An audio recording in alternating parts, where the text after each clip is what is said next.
Snowmobiles are widely used in the Arctic, but the small population makes for a small market. So most snowmobiles are produced for recreational purposes in parts of North America. The number of snowmobiles in Europe is still relatively low, although they're catching on as a cool way to travel. Snowmobiles need a rock-solid build to keep the riders safe and comfortable, as they often travel across rugged terrain. It all begins with an aluminium alloy frame. The pieces arrive partly assembled to the radiator. The robot spins and positions the frame. A computer-guided machine punches holes and inserts rivets directly into the frame with great precision. The process bonds the parts tightly so they can't vibrate.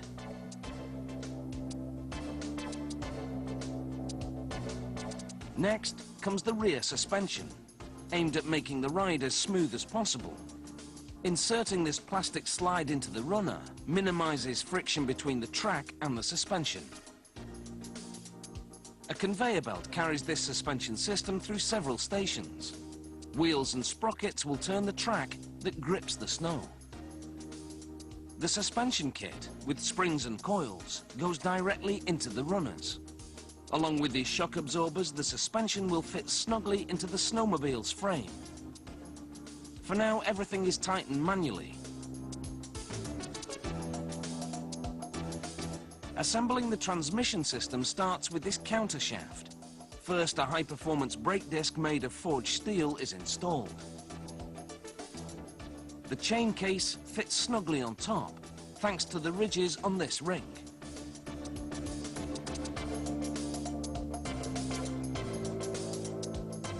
This die-cast aluminium casing will house 2 gears and a chain. This bolt connects to a spring that keeps the gears and chain tight as they turn. The chain tightener must slide smoothly back and forth in its groove to keep the chain's tension even. This test checks that the spring expands and compresses properly.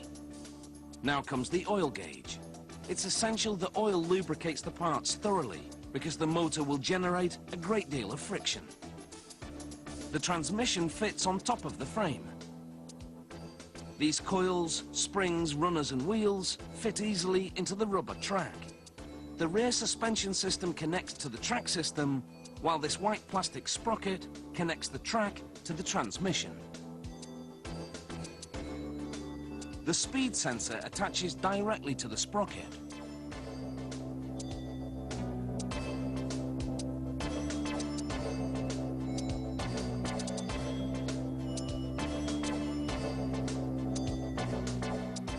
Four high-grade steel bolts anchor the rear suspension system to the frame. They're so strong that the suspension can withstand the vibrations that come with high speeds. Now for the engine assembly. Bolts attach the electric starter directly to the engine. The fuel-injected engine generates a lot of heat, up to 700 degrees Celsius. This shield has layers of insulating wool that act as a heat barrier to protect the rider. The engine's made of cast aluminium, so it's relatively light, just 45 kilograms, and it propels the snowmobile up to 200 kilometers an hour. Now for the front of the snowmobile. This front suspension system requires a different assembly from the rear one. A hoist brings it all together. The petrol tank is made of lightweight molded plastic, rather than metal. They install the throttle assembly and a few more functional details.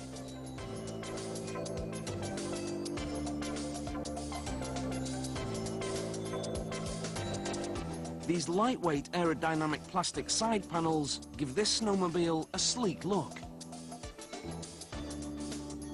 And now, the final step. The zero-gravity hoist lifts it all onto a pallet. Polystyrene sheets protect the snowmobile during transport to the retailer. From start to finish, it's taken 3 hours to assemble this showroom-ready snow-traveling machine. So, whether it's metal and round over a hole in the ground, or practical and strong, preventing a nasty pong, or perhaps it's not quite real, but heating you a great deal, now you know how it's made.